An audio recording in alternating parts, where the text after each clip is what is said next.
Hi hello everyone, welcome back to Shikshanave Shakti YouTube channel.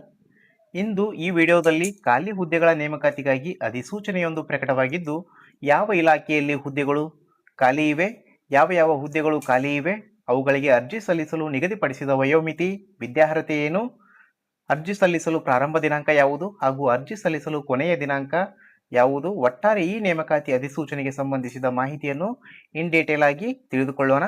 ಬನ್ನಿ ತಡ ಮಾಡದೆ ವಿಡಿಯೋ ಪ್ರಾರಂಭಿಸೋಣ. ಸ್ನೇಹಿತರೆ, ಅದಕ್ಕೂ ಮೊದಲು ನಮ್ಮ ಶಿಕ್ಷಣವೇ ಶಕ್ತಿ ಯೂಟ್ಯೂಬ್ ಚಾನಲನ್ನು ಸಬ್ಸ್ಕ್ರೈಬ್ ಮಾಡ್ಕೊಳ್ಳಿ. ಹಾಗೆ ಪಕ್ಕದಲ್ಲಿ ಕಾಣೋ ಬೆಲ್ ಐಕನನ್ನು ಪ್ರೆಸ್ ಮಾಡಿ ಆಲ್ ಅಂತ ಒತ್ತಿ. ಇದರಿಂದ ನಾವು ಅಪ್ಲೋಡ್ ಮಾಡುವ ಎಲ್ಲ ವಿಡಿಯೋಗಳ ನೋಟಿಫಿಕೇಶನ್ಗಳನ್ನು ತಾವು ಪಡೆಯಬಹುದು. ಈ ವಿಡಿಯೋನ ಸ್ಕಿಪ್ ಮಾಡದೆ ಕೊನೆವರೆಗೂ ನೋಡಿ. Let's start the video. ಸ್ನೇಹಿತರೆ, ಬಳ್ಳಾರಿ ಜಿಲ್ಲಾ ಸಹಕಾರಿ ಕೇಂದ್ರ ಬ್ಯಾಂಕ್ ನೀವು ಹೊಸಪೇಟೆ ಇಲ್ಲಿ ಪರಿಷ್ಕೃತ ನೇಮಕಾತಿ ಪ್ರಕಟಣೆಯೊಂದು ಪ್ರಕಟವಾಗಿದ್ದು, ದಿನಾಂಕ 1/6/2026 ಈ ಅಧಿಸೂಚನೆ ಪ್ರಕಟವಾಗಿರುತ್ತದೆ.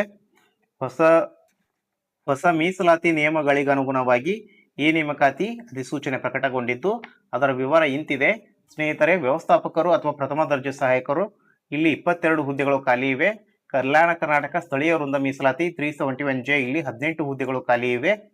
ಅದೇ ರೀತಿಯಾಗಿ ಕಲ್ಯಾಣ ಕರ್ನಾಟಕ ಸ್ಥಳೀಯೇತರ ವೃಂದ ಮೀಸಲಾತಿ ಇಲ್ಲಿ 4 ಹುದ್ದೆಗಳು ಖಾಲಿ ಇವೆ.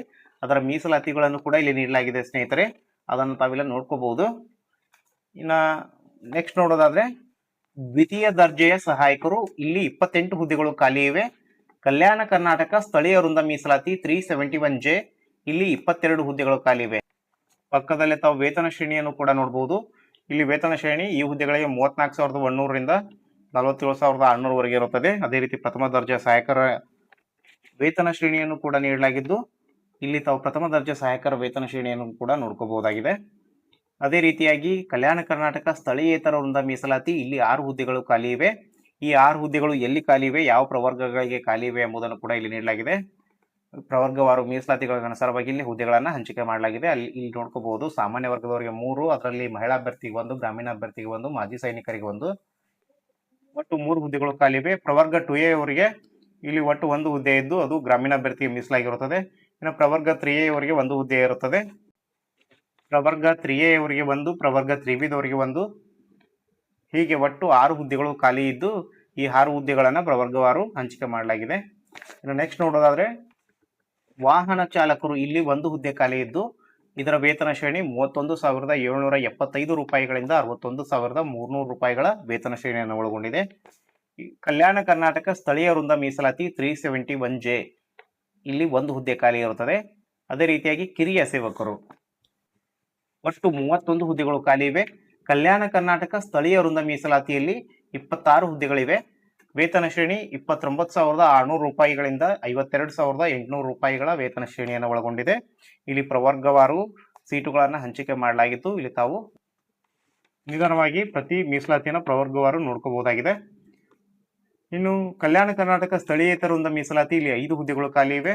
ಸಾಮಾನ್ಯ ವರ್ಗದವರಿಗೆ 3 ಹುದ್ದೆಗಳು, ಪರಿಶಿಷ್ಟ ಜಾತಿ ಇಲ್ಲಿ ಅದರೊಳಗೆ ಬಿ ವರ್ಗದವರಿಗೆ 1 ಹುದ್ದೆ ಖಾಲಿ ಇದೆ. ಪ್ರವರ್ಗ 2B ಅವರಿಗೆ 1 ಹುದ್ದೆ ಖಾಲಿ ಇದೆ. ಒಟ್ಟು 5 ಹುದ್ದೆಗಳು ಖಾಲಿ ಇದ್ದು, ಅದರ ವಿವರಣೆ ಇಲ್ಲಿ ನೀಡಲಾಗಿದೆ. ಈಗಾಗಲೇ ಅರ್ಜಿ ಸಲ್ಲಿಸಿ ಶುಲ್ಕ ಪಾವತಿಸಿದ ಅಭ್ಯರ್ಥಿಗಳಿಗೆ ವಿಶೇಷ ಸೂಚನೆ. ಬ್ಯಾಂಕಿನ ನೇಮಕಾತಿ ಪ್ರಕಟಣೆ 12/2026-27 ದಿನಾಂಕ 6/4/2026 ಅನ್ವಯ ಬ್ಯಾಂಕಿನ ನೇಮಕಾತಿಗೆ ಸಂಬಂಧಿಸಿದಂತೆ ಈಗಾಗಲೇ ಅರ್ಜಿ ಶುಲ್ಕದೊಂದಿಗೆ ಆನ್ಲೈನ್ ಮೂಲಕ ಅರ್ಜಿ ಸಲ್ಲಿಸುವ ಅಭ್ಯರ್ಥಿಗಳು ಪ್ರಸ್ತುತ ಪ್ರಕಟಿಸಲಾಗಿರುವ ಮೇಲ್ಕಂಡ ಅನ್ವಯವಾಗುವ ಹುದ್ದೆಗಳಿಗೆ ಮರು ಆನ್ಲೈನ್ ಮೂಲಕ ಕಡ್ಡಾಯವಾಗಿ ಅಗತ್ಯ ದಾಖಲೆಗಳೊಂದಿಗೆ ಮರು ಅರ್ಜಿ ಅಪ್ಲಿಕೇಶನ್ ರೀಸಬ್ಮಿಟ್ ಸಲ್ಲಿಸತಕ್ಕದ್ದು. ಪ್ರಸ್ತುತ ಆನ್ಲೈನ್ ಮೂಲಕ ಮರು ಅರ್ಜಿ ಸಲ್ಲಿಸುವ ಅರ್ಹ ಅಭ್ಯರ್ಥಿಗಳನ್ನು ತಮ್ಮ ಅರ್ಜಿಯಲ್ಲಿ ಈ ಹಿಂದೆ ಶುಲ್ಕದೊಂದಿಗೆ ಸಲ್ಲಿಸುವ ಅರ್ಜಿ ನೋಂದಣಿ ಸಂಖ್ಯೆ ವಿವರವನ್ನು ಸ್ಪಷ್ಟವಾಗಿ ನಮೂದಿಸಿ ತಿದ್ದುಪಡಿ ಮಾಡುವುದಿದ್ದರೆ ಮಾಡಿಕೊಂಡು ದಾಖಲಾತಿಗಳನ್ನು ಅಪ್ಲೋಡ್ ಮಾಡಿ ಮತ್ತೊಮ್ಮೆ ಮರು ಅರ್ಜಿ ರೀಸಬ್ಮಿಟ್ ಸಲ್ಲಿಸತಕ್ಕದ್ದು. ಈಗಾಗಲೇ ಅರ್ಜಿಯೊಂದಿಗೆ ಶುಲ್ಕ ಪಾವತಿಸಿರುವ ಅಭ್ಯರ್ಥಿಗಳು ಪ್ರತ್ಯೇಕವಾಗಿ ಪುನಃ ಅರ್ಜಿ ಶುಲ್ಕ ಪಾವತಿಸುವ ಅಗತ್ಯತೆ ಇರುವುದಿಲ್ಲ. ಅರ್ಹತೆ ಇದ್ದಲ್ಲಿ ಶುಲ್ಕವನ್ನು ಹೊಂದಾಣಿಕೆ ಮಾಡಿಕೊಳ್ಳಲಾಗುವುದು.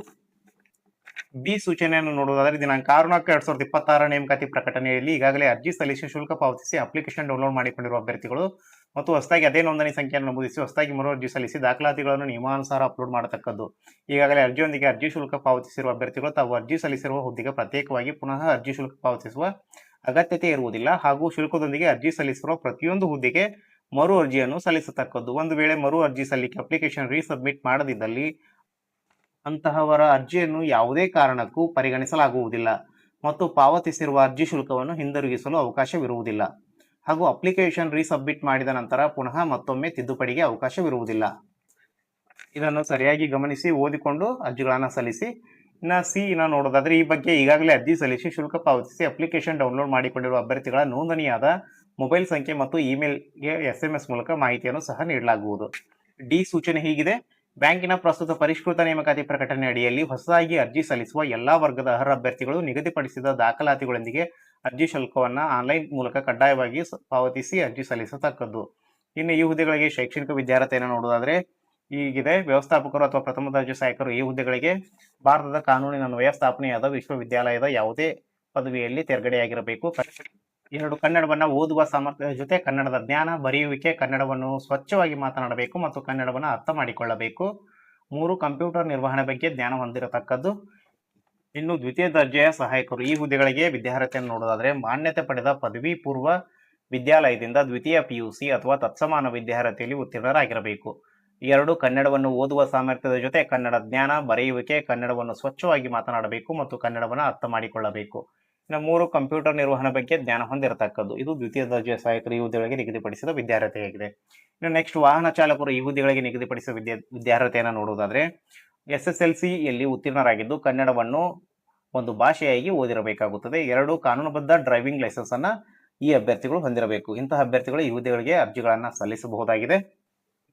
ಕಿರಿಯ ಸೇವಕರು ಈ ಹುದ್ದೆಗಳಿಗೆ ನಿಗದಿಪಡಿಸಿದ ವಿದ್ಯಾರ್ಹತೆ ಹೀಗಿದೆ: SSLCಯಲ್ಲಿ ಉತ್ತೀರ್ಣರಾಗಿದ್ದು ಕನ್ನಡವನ್ನು ಒಂದು ಭಾಷೆಯಾಗಿ ಓದಿರಬೇಕು. SSLC ಕಂಪ್ಲೀಟ್ ಆದಂತಹ ಅಭ್ಯರ್ಥಿಗಳು ಈ ಹುದ್ದೆಗಳಿಗೆ ಅರ್ಜಿಗಳನ್ನು ಸಲ್ಲಿಸಬಹುದಾಗಿದೆ.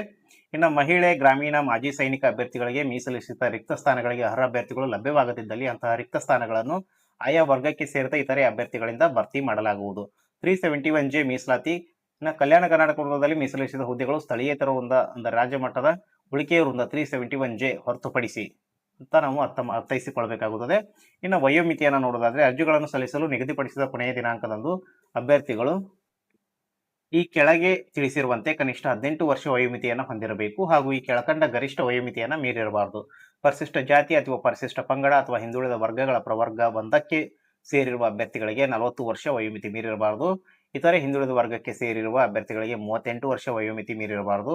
ಇತರೆ ಹಿಂದುಳಿದ ವರ್ಗ ಎಂದರೆ 2A, 2B, 3A, 3B ವರ್ಗದವರು ಅಂತ ನಾವು ಅರ್ಥೈಸಿಕೊಳ್ಬೇಕಾಗುತ್ತದೆ. ಇತರೆ ಅಭ್ಯರ್ಥಿಗಳಿಗೆ 35 ವರ್ಷ ವಯೋಮಿತಿಯನ್ನು ಮೀರಿರಬಾರದು. ಇಲ್ಲಿ ವಯೋಮಿತಿ ಸಡಿಲಿಕೆ ಕೂಡ ಇದ್ದು ಮೇಲ್ಕಂಡ ವಯೋಮಿತಿ ಹೆಚ್ಚುವರಿಯಾಗಿ ಈ ಕೆಳಕಂಡಂತೆ ವಯೋಮಿತಿ ಸಡಿಲಿಕೆ ಇರುತ್ತದೆ. ಮಾಜಿ ಸೈನಿಕ ಅಭ್ಯರ್ಥಿಗೆ ಸರ್ಕಾರದ ಆದೇಶ ಅನುಸಾರ ಸೇನೆಯಲ್ಲಿ ಸೇವೆ ಸಲ್ಲಿಸಿದ ಸೇವಾವಧಿಗೆ ಇಲ್ಲಿ 10 ವರ್ಷಗಳ ವಯೋಮಿತಿ ಸಡಿಲಿಕೆ ಇರುತ್ತದೆ. ವಿಕಲಚೇತನ ಅಭ್ಯರ್ಥಿಗಳಿಗೆ 10 ವರ್ಷಗಳ ವಯೋಮಿತಿ ಸಡಿಲಿಕೆ ಇರುತ್ತದೆ. ವಿಧವಾ ಮಹಿಳಾ ಅಭ್ಯರ್ಥಿಗಳಿಗೆ 10 ವರ್ಷ ಇಲ್ಲಿ ವಯೋಮಿತಿ ಸಡಿಲಿಕೆ ಇರುತ್ತದೆ. ಇನ್ನು ಅದೇ ರೀತಿಯಾಗಿ ಈ ಹುದ್ದೆಗಳಿಗೆ ಅರ್ಜಿ ಶುಲ್ಕ ಇಂತಿದೆ: ಸಾಮಾನ್ಯ ಮತ್ತು ಇತರೆ ಪ್ರವರ್ಗ 2A, 2B, 3A, 3B ಅಭ್ಯರ್ಥಿಗಳು ಪಾವತಿಸಬೇಕಾದ ಅರ್ಜಿ ಶುಲ್ಕ ಒಟ್ಟು 1,000 ರೂಪಾಯಿಗಳು. ಇನ್ನು ಪರಿಶಿಷ್ಟ ಜಾತಿ, ಪರಿಶಿಷ್ಟ ಪಂಗಡ ಪ್ರವರ್ಗ 1 ಹಾಗೂ ವಿಕಲಚೇತನ ಮತ್ತು ಮಾಜಿ ಸೈನಿಕ ಅಭ್ಯರ್ಥಿಗಳು ಪಾವತಿಸಬೇಕಾದ ಅರ್ಜಿ ಶುಲ್ಕ 500 ರೂಪಾಯಿಗಳು. ಅರ್ಜಿ ಹಾಗೂ ಶುಲ್ಕ ಪಾವತಿಸಲು ಪ್ರಾರಂಭ ದಿನಾಂಕ 1/6/2026. ಅರ್ಜಿ ಹಾಗೂ ಶುಲ್ಕದೊಂದಿಗೆ ಪಾವತಿಸಲು ಕೊನೆಯ ದಿನಾಂಕ 30/6/2026. DD, postal order, money order ಹಾಗೂ ಇತರೆ ಮಾರ್ಗದೊಂದಿಗೆ ಶುಲ್ಕ ಪಾವತಿಸುವುದಕ್ಕೆ ಅವಕಾಶ ಇರುವುದಿಲ್ಲ. ಪಾವತಿಸಿದ ಅರ್ಜಿ ಶುಲ್ಕವನ್ನು ಹಿಂದಿರುಗಿಸಲಾಗುವುದಿಲ್ಲ. ಸ್ನೇಹಿತರೆ, ಇಲ್ಲಿ ಆನ್ಲೈನ್ ಮೂಲಕ ನಾವು ಈ ಪೇಮೆಂಟನ್ನು ಮಾಡಬೇಕಾಗುತ್ತದೆ. ಇನ್ನು ಈ ಹುದ್ದೆಗಳಿಗೆ ಆಯ್ಕೆ ವಿಧಾನವನ್ನು ನೋಡೋದಾದರೆ ವ್ಯವಸ್ಥಾಪಕರು, ಪ್ರಥಮ ದರ್ಜೆ ಸಹಾಯಕರು ಈ ಹುದ್ದೆಗಳಿಗೆ ಒಂದು ವ್ಯವಸ್ಥಾಪಕರು ಅಥವಾ ಪ್ರಥಮ ದರ್ಜೆ ಸಹಾಯಕರು ಖಾಲಿ ಹುದ್ದೆಗಳನ್ನು ಲಿಖಿತ ಪರೀಕ್ಷೆ ಮತ್ತು ಸಂದರ್ಶನ ಮೂಲಕ ಈ ಕೆಳಗಿನ ವಿಧಾನದ ಅನ್ವಯ ಆಯ್ಕೆ ಮಾಡಲಾಗುವುದು. 2 ಆನ್ಲೈನ್ ಮುಖಾಂತರ ಸ್ವೀಕರಿಸಲಾದ ಅರ್ಜಿಗಳನ್ನು ಹುದ್ದೆಗೆ ನಿಗದಿಪಡಿಸಿದ ವಿದ್ಯಾರ್ಹತೆ ಮತ್ತು ಅಗತ್ಯ ದಾಖಲೆಗಳ ಆಧಾರದ ಮೇಲೆ ಪರಿಶೀಲಿಸಿ ಅರ್ಹ ಅಭ್ಯರ್ಥಿಗಳಿಗೆ ಸರ್ಕಾರವು ಸೂಚಿಸಲಾಗಿರುವ ಬಾಹ್ಯ ಮೂಲ ಸಂಸ್ಥೆಗಳಿಂದ ಲಿಖಿತ ಪರೀಕ್ಷೆ ನಡೆಸಲಾಗುವುದು. ಹುದ್ದೆಗಳಿಗೆ ನಿಗದಿಪಡಿಸಿದ ಪರೀಕ್ಷೆಯಲ್ಲಿ ಗಳಿಸಿದ ಅಂಕಗಳ ಶೇಕಡಾವಾರು ಆಧಾರದ ಮೇಲೆ ಅರ್ಹತಾ ಪಟ್ಟಿಯನ್ನು ತಯಾರಿಸಿ ಅದನ್ನು ಆಧರಿಸಿ ಅಭ್ಯರ್ಥಿಗಳನ್ನು 1:5 ಅನುಪಾತದಲ್ಲಿ ಸಂದರ್ಶನಕ್ಕೆ ಕರೆಯಲಾಗುವುದು. 15 ಅಂಕಗಳು ಸಂದರ್ಶನಕ್ಕೆ ನಿಗದಿಪಡಿಸಲಾಗಿದೆ. ಇನ್ನು 3 ವ್ಯವಸ್ಥಾಪಕರು ಅಥವಾ ಪ್ರಥಮ ದರ್ಜೆ ಸಹಾಯಕರ ನೇರ ನೇಮಕಾತಿಗೆ ಸಂಬಂಧಿಸಿದಂತೆ ಲಿಖಿತ ಪರೀಕ್ಷೆಯಲ್ಲಿ ಪಡೆದ ಅಂಕಗಳನ್ನು 85% ಇಳಿಸಿ ಪ್ರಾಪ್ತವಾಗುವ ಅಂಕಗಳ ಶೇಕಡಾವಾರು ಪ್ರಮಾಣದ ಜೊತೆಗೆ ಸಂದರ್ಶನದಲ್ಲಿ ಗಳಿಸಿದ ಅಂಕಗಳನ್ನು ಒಟ್ಟುಗೂಡಿಸಿ ಅಂತಿಮ ಅರ್ಹತಾ ಪಟ್ಟಿಯನ್ನು ತಯಾರಿಸಿ ಮೀಸಲಾತಿ ನಿಯಮಗಳನ್ನು ಅನುಸರಿಸಿ ಆಯ್ಕೆ ಪಟ್ಟಿಯನ್ನು ಸಿದ್ಧಪಡಿಸಿ ನೇಮಕಾತಿ ಮಾಡಿಕೊಳ್ಳಲಾಗುವುದು. ಇಲ್ಲಿ ಮೆರಿಟ್ ಮೂಲಕ ಹಾಗೂ ಮೀಸಲಾತಿಗಳಿಗೆ ಅನುಗುಣವಾಗಿ ಈ ಆಯ್ಕೆ ಪಟ್ಟಿಯನ್ನು ತಯಾರಿಸಲಾಗುತ್ತದೆ. ಈ ಮೆರಿಟ್ ಪಟ್ಟಿಯನ್ನು ಲಿಖಿತ ಪರೀಕ್ಷೆ ಹಾಗೂ ಸಂದರ್ಶನದ ಮೂಲಕ ಅಂದರೆ ಇವೆರಡರಲ್ಲಿ ಗಳಿಸಿದಂಥ ಅಂಕಗಳ ಆಧಾರದ ಮೇಲೆ ಒಂದು ಮೆರಿಟ್ ಪಟ್ಟಿಯನ್ನು ಸಿದ್ಧಪಡಿಸಲಾಗುತ್ತದೆ. ಈ ಮೆರಿಟ್ ಪಟ್ಟಿಯನ್ನು ಮೀಸಲಾತಿಗಳಿಗೆ ಅನುಗುಣವಾಗಿ ಆಯ್ಕೆ ಪಟ್ಟಿಯನ್ನು ತಯಾರಿಸಲಾಗುತ್ತದೆ. ಇನ್ನು 4 ವ್ಯವಸ್ಥಾಪಕರು ಅಥವಾ ಪ್ರಥಮ ದರ್ಜೆ ಸಹಾಯಕರ ಹುದ್ದೆಗೆ ನಡೆಸುವ ಲಿಖಿತ ಪರೀಕ್ಷೆಯ ಈ ಕೆಳಗಿನ ವಿಷಯಗಳನ್ನು ಒಳಗೊಂಡ 200 ಅಂಕಗಳ ಒಂದು ಪ್ರಶ್ನೆ ಪತ್ರಿಕೆಯನ್ನು ಹೊಂದಿರುತ್ತದೆ. ಅದರ ಸಿಲೆಬಸ್ ಹೀಗಿದೆ. ಒಂದನೇ ಪ್ರಶ್ನೆ ಪತ್ರಿಕೆಯಿಂದ ಕ್ವಶನ್ ಪೇಪರ್ ಪ್ಯಾಟರ್ನ್ ಹೀಗಿರುತ್ತದೆ. ಒಂದು ಕನ್ನಡ ಭಾಷೆಗೆ 50 ಅಂಕಗಳು, ಸಾಮಾನ್ಯ ಇಂಗ್ಲಿಷ್ ಭಾಷೆಗೆ 25 ಅಂಕಗಳು, ಸಾಮಾನ್ಯ ಜ್ಞಾನಕ್ಕೆ 25 ಅಂಕಗಳು, ಸಹಕಾರ ವಿಷಯಕ್ಕೆ 50 ಅಂಕಗಳು, ಭಾರತದ ಸಂವಿಧಾನಕ್ಕೆ 25 ಅಂಕಗಳು, ಬ್ಯಾಂಕಿಂಗ್, ಸಮಾಜಯುಕ್ತವಾದ ಚಟುವಟಿಕೆ ಮತ್ತು ವಸ್ತುನಿಷ್ಠ ವಿಷಯ ಇದಕ್ಕೆ 25 ಅಂಕಗಳು, ಒಟ್ಟು 200 ಅಂಕಗಳನ್ನು ನಿಗದಿಪಡಿಸಲಾಗಿದ್ದು, ಇನ್ನು ದ್ವಿತೀಯ ದರ್ಜೆಯ ಸಹಾಯಕರ ಖಾಲಿ ಹುದ್ದೆಗಳನ್ನು ಲಿಖಿತ ಪರೀಕ್ಷೆ ಮತ್ತು ಸಂದರ್ಶನ ಮೂಲಕ ಈ ಕೆಳಗಿನ ವಿಧಾನದನ್ವಯ ಆಯ್ಕೆ ಮಾಡಲಾಗುವುದು. ದ್ವಿತೀಯ ದರ್ಜೆ ಸಹಾಯಕರ ಖಾಲಿ ಹುದ್ದೆಗಳನ್ನು ಲಿಖಿತ ಪರೀಕ್ಷೆ ಮತ್ತು ಸಂದರ್ಶನದ ಮೂಲಕ ಈ ಕೆಳಗಿನ ವಿಧಾನದನ್ವಯ ಆಯ್ಕೆ ಮಾಡಲಾಗುವುದು.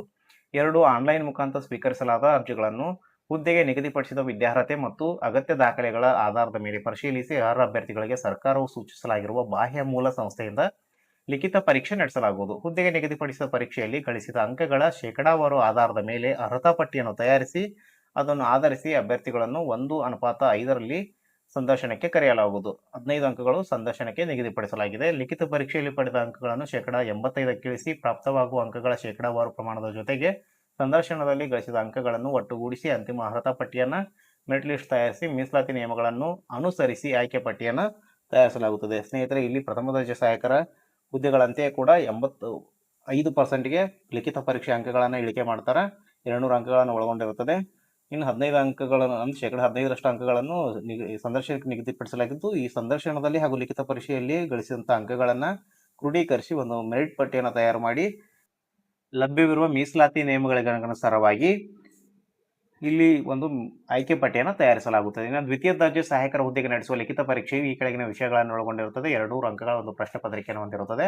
ಒಂದು ಕನ್ನಡ ಭಾಷೆಗೆ 50 ಅಂಕಗಳು, 2 ಸಾಮಾನ್ಯ ಇಂಗ್ಲಿಷ್ ಭಾಷೆಗೆ 25 ಅಂಕಗಳು, 3 ಸಾಮಾನ್ಯ ಜ್ಞಾನಕ್ಕೆ 25 ಅಂಕಗಳು, ಸಹಕಾರ ವಿಷಯಕ್ಕೆ 50 ಅಂಕಗಳು, ಭಾರತ ಸಂವಿಧಾನಕ್ಕೆ 25 ಅಂಕಗಳು, ಅದೇ ರೀತಿಯಾಗಿ ಬ್ಯಾಂಕಿಂಗ್, ಸಮಾಜಯುಕ್ತವಾದ ಚಟುವಟಿಕೆ ಮತ್ತು ವಸ್ತುನಿಷ್ಠ ವಿಷಯ ಈ ವಿಷಯಕ್ಕೆ 25 ಅಂಕಗಳು. ಒಟ್ಟಾರೆಯಾಗಿ 200 ಅಂಕಗಳನ್ನು ಈ ಪರೀಕ್ಷೆಗೆ ನಿಗದಿಪಡಿಸಲಾಗಿರುತ್ತದೆ. ಈ ಪತ್ರಿಕೆ ಒಳಗೊಂಡಿರುತ್ತದೆ. ಇನ್ನು ವಾಹನ ಚಾಲಕರು, ಈ ಹುದ್ದೆಗೆ ವಾಹನ ಚಾಲಕರ ಖಾಲಿ ಹುದ್ದೆಯನ್ನು ಲಿಖಿತ ಪರೀಕ್ಷೆ ಮತ್ತು ಸಂದರ್ಶನ ಮೂಲಕ ಈ ಕೆಳಗಿನ ವಿಧಾನಗಳನ್ವಯ ಆಯ್ಕೆ ಮಾಡಲಾಗುವುದು. ಆನ್ಲೈನ್ ಮುಖಾಂತರ ಸ್ವೀಕರಿಸಲಾದ ಅರ್ಜಿಗಳನ್ನು ಹುದ್ದೆಗೆ ನಿಗದಿಪಡಿಸಿದ ವಿದ್ಯಾರ್ಹತೆ ಮತ್ತು ಅಗತ್ಯ ದಾಖಲೆಗಳ ಆಧಾರದ ಮೇಲೆ ಪರಿಶೀಲಿಸಿ ಅರ್ಹ ಅಭ್ಯರ್ಥಿಗಳಿಗೆ ಸರ್ಕಾರವು ಸೂಚಿಸಲಾಗಿರುವ ಬಾಹ್ಯ ಮೂಲ ಸಂಸ್ಥೆಯಿಂದ ಲಿಖಿತ ಪರೀಕ್ಷೆ ನಡೆಸಲಾಗುವುದು. ಅದೇ ರೀತಿಯಾಗಿ ಈ ಹುದ್ದೆಗೆ ನಿಗದಿಪಡಿಸಿದ ಪರೀಕ್ಷೆಯಲ್ಲಿ ಗಳಿಸಿದ ಅಂಕಗಳ ಶೇಕಡಾವಾರು ಆಧಾರದ ಮೇಲೆ ಅರ್ಹತಾ ಪಟ್ಟಿಯನ್ನು ತಯಾರಿಸಿ ಅದನ್ನು ಆಧರಿಸಿ ಅಭ್ಯರ್ಥಿಗಳನ್ನು 1:5 ಸಂದರ್ಶನಕ್ಕೆ ಕರೆಯಲಾಗುವುದು. 15 ಅಂಕಗಳು ಸಂದರ್ಶನಕ್ಕೆ ನಿಗದಿಪಡಿಸಲಾಗಿರುತ್ತದೆ. ಇಲ್ಲಿ ಕೂಡ ಸೇಮ್ ಪ್ರೊಸೀಜರ್ ಇರುತ್ತದೆ. 3 ಲಿಖಿತ ಪರೀಕ್ಷೆಯಲ್ಲಿ ಪಡೆದ ಅಂಕಗಳನ್ನು 85% ಇಳಿಸಿ ಪ್ರಾಪ್ತವಾಗುವ ಅಂಕಗಳ ಶೇಕಡಾವಾರು ಪ್ರಮಾಣದ ಜೊತೆಗೆ ಸಂದರ್ಶನದಲ್ಲಿ ಗಳಿಸಿದ ಅಂಕಗಳನ್ನು ಒಟ್ಟುಗೂಡಿಸಿ ಅರ್ಹತಾ ಪಟ್ಟಿಯನ್ನು ತಯಾರಿಸಿ ಮೆರಿಟ್ ಲಿಸ್ಟ್ ಮೀಸಲಾತಿ ನಿಯಮಗಳನ್ನು ಅನುಸರಿಸಿ ಆಯ್ಕೆ ಪಟ್ಟಿಯನ್ನು ಸಿದ್ಧಪಡಿಸಿ ನೇಮಕಾತಿ ಮಾಡಿಕೊಳ್ಳಲಾಗುವುದು. 4 ವಾಹನ ಚಾಲಕರ ಹುದ್ದೆಗೆ ನಡೆಸುವ ಲಿಖಿತ ಪರೀಕ್ಷೆಯು ಈ ಕೆಳಗಿನ ವಿಷಯಗಳನ್ನು ಒಳಗೊಂಡ 100 ಅಂಕಗಳ ಒಂದು ಪ್ರಶ್ನೆ ಪತ್ರಿಕೆಯನ್ನು ಹೊಂದಿರುತ್ತದೆ. ವಿಷಯಗಳು ಹೀಗಿರುತ್ತವೆ. 1 ಕನ್ನಡ ಭಾಷೆಗೆ 50 ಅಂಕಗಳು, 2 ಸಾಮಾನ್ಯ ಜ್ಞಾನಕ್ಕೆ 50 ಅಂಕಗಳು, ಒಟ್ಟು 100 ಅಂಕಗಳ ಒಂದು ಪ್ರಶ್ನೆ ಪತ್ರಿಕೆಯನ್ನು ಇದು ಒಳಗೊಂಡಿರುತ್ತದೆ. ಇಲ್ಲಿ ಈ ಪತ್ರಿಕೆಯಲ್ಲಿ ಒಟ್ಟು 100 ಅಂಕಗಳಿಗೆ ಗಳಿಸಿದಂಥ ಅಂಕಗಳನ್ನು 85% ಇಳಿಸಿ ನಿಗದಿಪಡಿಸಿದ ಸಂದರ್ಶನಕ್ಕೆ ನಿಗದಿಪಡಿಸಿದ 15% ಅಂಕಗಳನ್ನು ಸೇರಿಸಿ ಎರಡನ್ನು ಕ್ರೋಢೀಕರಿಸಿ ಒಂದು ಮೆರಿಟ್ ಪಟ್ಟಿಯನ್ನು ತಯಾರಿಸಿ ಮೀಸಲಾತಿಗಳಿಗೆ ಅನುಸಾರವಾಗಿ ಒಂದು ಆಯ್ಕೆ ಪಟ್ಟಿಯನ್ನು ತಯಾರಿಸಲಾಗುತ್ತದೆ. ಇದು ಪ್ರೊಸೀಜರ್ ಇರುತ್ತದೆ. ಇನ್ನು ಅರ್ಜಿ ಸಲ್ಲಿಸುವ ವಿಧಾನವನ್ನು ನೋಡೋದಾದ್ರೆ, ಅಭ್ಯರ್ಥಿಗಳು ಆನ್ಲೈನ್ ಮೂಲಕ ಅರ್ಜಿ ಭರ್ತಿ ಮಾಡುವ ಮೊದಲು ಕೆಳಕಂಡ ಸೂಚನೆಗಳನ್ನು ಕಡ್ಡಾಯವಾಗಿ ತಿಳಿದುಕೊಳ್ಳತಕ್ಕದ್ದು. ಅಭ್ಯರ್ಥಿಗಳು ಬ್ಯಾಂಕಿನ ಅಧಿಕೃತ ವೆಬ್ಸೈಟ್ ಅನ್ನು ಓಪನ್ ಮಾಡಿಕೊಂಡು ಅಂದರೆ www.bellarydcc.bank.in ಈ ವೆಬ್ಸೈಟ್ ಅನ್ನು ಓಪನ್ ಮಾಡಿಕೊಂಡು ಅದನ್ನು ತೆರೆದ ಕೂಡಲೇ ಕಂಪ್ಯೂಟರ್ ಪರದೆಯ ಮೇಲೆ BDCC ರಿಕ್ರೂಟ್ಮೆಂಟ್ 2026 ಎಂದು ಮೂಡುತ್ತದೆ. ಅದನ್ನು ಕ್ಲಿಕ್ ಮಾಡಿಕೊಂಡು ಅಧಿಸೂಚನೆ ಮತ್ತು ಸೂಚನೆಗಳನ್ನು ಕಡ್ಡಾಯವಾಗಿ ಓದಿಕೊಂಡು ಅರ್ಜಿಗಳನ್ನು ಭರ್ತಿ ಮಾಡಬೇಕಾಗುತ್ತದೆ. ಇಲ್ಲಿ ಕಂಡೀಷನ್ಗಳನ್ನು ಕೊಟ್ಟಿದ್ದು ತಾವು ಕಂಡೀಷನ್ಗಳನ್ನು ನೋಡಿಕೊಂಡು ಅರ್ಜಿಗಳನ್ನು ಸಲ್ಲಿಸಬೇಕು. ಇನ್ನಷ್ಟು ಪ್ರಮುಖ ಸೂಚನೆಗಳನ್ನು ನೀಡಲಾಗಿದ್ದು, ಅಭ್ಯರ್ಥಿಗಳು ಆನ್ಲೈನ್ ಅರ್ಜಿಗಳಲ್ಲಿ ನೀಡುವ ಮಾಹಿತಿಗಳ ಆಧಾರದ ಮೇಲೆ ಅವರುಗಳು ಲಿಖಿತ ಪರೀಕ್ಷೆ ಅಥವಾ ಸಂದರ್ಶನಕ್ಕೆ ಅರ್ಹರೇ ಎಂಬುದನ್ನು ಬ್ಯಾಂಕು ಅಥವಾ ಬಾಹ್ಯ ಸಂಸ್ಥೆಯು ಪರಿಶೀಲಿಸಿ ಮೇಲುನೋಟಕ್ಕೆ ಅರ್ಹರೆಂದು ಕಂಡುಬಂದ ಅಭ್ಯರ್ಥಿಗಳಿಗೆ ಮಾತ್ರ ಲಿಖಿತ ಪರೀಕ್ಷೆ ಅಥವಾ ಸಂದರ್ಶನ ಕರೆ ಪತ್ರಗಳನ್ನು ನೀಡುತ್ತದೆ. ಆದ್ದರಿಂದ ನಿಗದಿಪಡಿಸಿರುವ ವಯೋಮಿತಿ, ವಿದ್ಯಾರ್ಹತೆ, ಮೀಸಲಾತಿ ಇತ್ಯಾದಿಗಳಿಗೆ ಅನುಗುಣವಾಗಿ ಅರ್ಜಿಯಲ್ಲಿ ಸರಿಯಾದ ಮಾಹಿತಿ ನೀಡುವುದು ಅಭ್ಯರ್ಥಿಗಳ ಜವಾಬ್ದಾರಿಯಾಗಿರುತ್ತದೆ. ನಾವು ಅರ್ಜಿಗಳನ್ನು ಸಲ್ಲಿಸುವಾಗ ನಮ್ಮ ವಿದ್ಯಾರ್ಹತೆ, ವಯೋಮಿತಿ ಹಾಗೂ ಮೀಸಲಾತಿಗಳನ್ನು ಸರಿಯಾಗಿ ನಮೂದಿಸಬೇಕು. ಹಾಗೆ ಅವುಗಳನ್ನು ಅದಕ್ಕೆ ಸಂಬಂಧಪಟ್ಟ ದಾಖಲೆಗಳನ್ನು ಕೂಡ ನಾವು ನಮ್ಮಲ್ಲಿ ಇಟ್ಟುಕೊಳ್ಳಬೇಕಾಗುತ್ತದೆ. ಇನ್ನು ಎರಡನೇದು, ಅರ್ಜಿ ಸಲ್ಲಿಸುವ ಸಂದರ್ಭದಲ್ಲಿ ಅಭ್ಯರ್ಥಿಯು ಅರ್ಜಿಯಲ್ಲಿ ನಮೂದಿಸಿರುವ ಮೀಸಲಾತಿ, ಜನ್ಮ ದಿನಾಂಕ, ವಿದ್ಯಾರ್ಹತೆ ಹಾಗೂ ವಯೋಮಿತಿ ಸಡಿಲಿಕೆ ಇತ್ಯಾದಿ ವಿವರಗಳನ್ನು ಮಾತ್ರ ಗಣನೆಗೆ ತೆಗೆದುಕೊಳ್ಳಲಾಗುವುದು ಹಾಗೂ ಈ ಬಗ್ಗೆ ಅನಂತರದಲ್ಲಿ ಬದಲಾವಣೆ ಕುರಿತಂತೆ ಸಲ್ಲಿಸುವ ಯಾವುದೇ ಕೋರಿಕೆ ಪತ್ರಗಳನ್ನು ಪರಿಷ್ಕರಿಸಲಾಗುವುದಿಲ್ಲ. ಇನ್ನು 3, ಅಪೂರ್ಣವಾಗಿರುವ ಫೋಟೋ ಮತ್ತು ಸಹಿ ಮಾಡದೇ ಇರುವ ಅರ್ಜಿಗಳನ್ನು ತಿರಸ್ಕರಿಸಲಾಗುವುದು. ಅಭ್ಯರ್ಥಿಗಳು ತಮ್ಮ ಮಾಹಿತಿಗಾಗಿ ಭರ್ತಿ ಮಾಡಿ ಸಲ್ಲಿಸಿದ ಅರ್ಜಿಯ ಒಂದು ಫೋಟೋ ಪ್ರತಿಯನ್ನು ಕಡ್ಡಾಯವಾಗಿ ತಮ್ಮೊಂದಿಗೆ ಇಟ್ಟುಕೊಳ್ಳಲು ಸೂಚಿಸಿದೆ. ಅರ್ಜಿ ಸಲ್ಲಿಸುವ ಸಂದರ್ಭದಲ್ಲಿ ಅರ್ಜಿಯಲ್ಲಿ ನಮೂದಿಸುವ ವಿದ್ಯಾರ್ಹತೆ ಅಂಕಪಟ್ಟಿಗಳನ್ನು, ಮೀಸಲಾತಿ ಹಾಗೂ ವಯೋಮಿತಿ ಸಡಿಲಿಕೆ ಸಂಬಂಧಿಸಿದ ಪ್ರಮಾಣ ಪತ್ರಗಳ ಪ್ರತಿಯನ್ನು ಸ್ಕ್ಯಾನ್ ಮಾಡಿ ಅಪ್ಲೋಡ್ ಮಾಡತಕ್ಕದ್ದು. ಅಸ್ಪಷ್ಟವಾದ ಅಥವಾ ಸರಿಯಾಗಿ ಕಾಗದ ಪ್ರಮಾಣ ಪತ್ರಗಳನ್ನು ಅಪ್ಲೋಡ್ ಮಾಡಿದ್ದಲ್ಲಿ ಅಂತಹ ಅರ್ಜಿಗಳನ್ನು ತಿರಸ್ಕರಿಸಲಾಗುವುದು. ಈ ನೇರ ನೇಮಕಾತಿ ಪ್ರಕಟಣೆಯ ಅವಧಿಯಲ್ಲಿ ಕರ್ನಾಟಕ ಸರ್ಕಾರ ಅಥವಾ ಘನ ನ್ಯಾಯಾಲಯದ ನಿರ್ದೇಶನ ಮತ್ತು ಆದೇಶಗಳಿಗೆ ಒಳಪಟ್ಟಿರುತ್ತದೆ. ಸ್ನೇಹಿತರಲ್ಲಿ ಸ್ಪಷ್ಟವಾಗಿ ಕೆಲವೊಂದು ಕಂಡೀಷನ್ಗಳನ್ನು ನೀಡಲಾಗಿದ್ದು, ತಾವು ಸರಿಯಾಗಿ ಓದಿಕೊಂಡು ಅರ್ಜಿಗಳನ್ನು ಸಲ್ಲಿಸಬೇಕು. ನಂತರ ನಾವು ಯಾವುದೇ ತಪ್ಪುಗಳನ್ನು ಮಾಡಿದ್ದಲ್ಲಿ ಅದಕ್ಕೆ ಸ್ಪಷ್ಟವಾಗಿ ಅರ್ಜಿಗಳನ್ನು ತಿರಸ್ಕರಿಸಲಾಗುವುದೆಂಬ ಸೂಚನೆಗಳನ್ನು ಸಹ ನೀಡಿದ್ದು, ಎಲ್ಲ ಮೀಸಲಾತಿ, ವಯೋಮಿತಿ, ವಿದ್ಯಾರ್ಹತೆ ಇವುಗಳಿಗೆ ಸಂಬಂಧಿಸಿದ ಎಲ್ಲ ದಾಖಲೆಗಳನ್ನು ನಾವು ಪೂರ್ವಭಾವಿಗೆ ಇಟ್ಟುಕೊಳ್ಳಬೇಕು. ಎಲ್ಲ ಜನ್ಮ ದಿನಾಂಕಗಳನ್ನು, ಹೆಸರು ಸರಿಯಾಗಿ ನಮೂದಿಸಬೇಕಾಗುತ್ತದೆ. ಇನ್ನು ಲಿಖಿತ ಅಥವಾ ಸಂದರ್ಶನ ಕರೆಪತ್ರ. ಬಳ್ಳಾರಿ ಜಿಲ್ಲೆ ಸಹಕಾರಿ ಕೇಂದ್ರ ಬ್ಯಾಂಕ್ನಲ್ಲಿ ಖಾಲಿ ಇರುವ ಹುದ್ದೆಗಳ ಭರ್ತಿಗೆ ಲಿಖಿತ ಪರೀಕ್ಷೆ ಅಥವಾ ಸಂದರ್ಶನಕ್ಕೆ ಅರ್ಹವಿರುವ ಅಭ್ಯರ್ಥಿಗಳ ಪ್ರವೇಶ ಪತ್ರ ಅಥವಾ ಸಂದರ್ಶನ ಪತ್ರ ಹಾಗೂ ಲಿಖಿತ ಪರೀಕ್ಷೆ ಅಥವಾ ಸಂದರ್ಶನ ದಿನಾಂಕವನ್ನು ಬಳ್ಳಾರಿ ಜಿಲ್ಲಾ ಸಹಕಾರಿ ಕೇಂದ್ರ ಬ್ಯಾಂಕ್ನ ವೆಬ್ಸೈಟ್ನಲ್ಲಿ ಅಥವಾ ಇಮೇಲ್ ಮುಖಾಂತರ ತಿಳಿಸಲಾಗುವುದು. ಅರ್ಹರಾದವರು ಪ್ರವೇಶ ಪತ್ರವನ್ನು ಡೌನ್ಲೋಡ್ ಮಾಡಿಕೊಂಡು ಗುರುತಿನ ಚೀಟಿಯೊಂದಿಗೆ ಆಧಾರ ಪ್ರತಿ, ಲಿಖಿತ ಪರೀಕ್ಷೆಗೆ ಅಥವಾ ಸಂದರ್ಶನಕ್ಕೆ ಹಾಜರಾಗುವುದು. ಅಭ್ಯರ್ಥಿಗಳು ಅರ್ಜಿಯಲ್ಲಿ ನೀಡುವ ವಿಳಾಸ, ಮೊಬೈಲ್ ನಂಬರ್ ಹಾಗೂ ಇಮೇಲ್ ವಿವರಗಳು ಅಂತಿಮವಾಗಿರುತ್ತವೆ. ನಂತರ ಬದಲಾವಣೆಯಾದಲ್ಲಿ ಪರಿಗಣಿಸುವುದಿಲ್ಲ. ಅರ್ಜಿ ಸಲ್ಲಿಸುವುದಕ್ಕಿಂತ ಪೂರ್ವದಲ್ಲಿ ನೋಟಿಫಿಕೇಶನ್ ಅನ್ನು ಡೌನ್ಲೋಡ್ ಮಾಡಿಕೊಂಡು ಸ್ಪಷ್ಟವಾಗಿ ಓದಿ ಸರಿಯಾಗಿ ಅರ್ಥೈಸಿಕೊಂಡು ಅರ್ಜಿ ಸಲ್ಲಿಸುವಾಗ ಎಲ್ಲ ಕಾಲಮ್ಗಳನ್ನು ಓದಿ, ಗಮನವಿಟ್ಟು ಓದಿ ಅರ್ಥೈಸಿಕೊಂಡು ಸ್ಪಷ್ಟವಾಗಿ ನಮೂದಿಸಬೇಕಾಗುತ್ತದೆ. ಒಮ್ಮೆ ನಮೂದಿಸಿದ ಯಾವುದೇ ವಿವರಗಳನ್ನು ಬದಲಾವಣೆ ಮಾಡಲು ಇಲ್ಲಿ ಅವಕಾಶವಿರುವುದಿಲ್ಲ. ಅದೇ ರೀತಿ ಪರೀಕ್ಷೆಗೆ ಹಾಜರಾಗುವ ಕೂಡ ನಾವು ಹಾಲ್ ಟಿಕೆಟನ್ನು ಮುಂಚಿತವಾಗಿ ಡೌನ್ಲೋಡ್ ಮಾಡಿಕೊಂಡು ಅದರ ಜೊತೆಗೆ ಗುರುತಿನ ಪತ್ರವನ್ನು ಕೂಡ ಒಯ್ಯಬೇಕಾಗುತ್ತದೆ. ಸ್ನೇಹಿತರೆ, ಕೊನೆಗೊಂದು ಹಿತ ನೋಡಿ. ಸರ್ವಜ್ಞನೆಂಬುವನು ಗರ್ಭದಿಂದಾದವನೇ, ಸರ್ವರೊಳಗೊಂದೊಂದು ನುಡಿಗಳಿತು, ವಿದ್ಯೆಯ ಪರ್ವತವೇ ಆದ ಸರ್ವಜ್ಞ ಎಂಬುವ ಒಂದು ವಚನೋಕ್ತಿ ಇದೆ.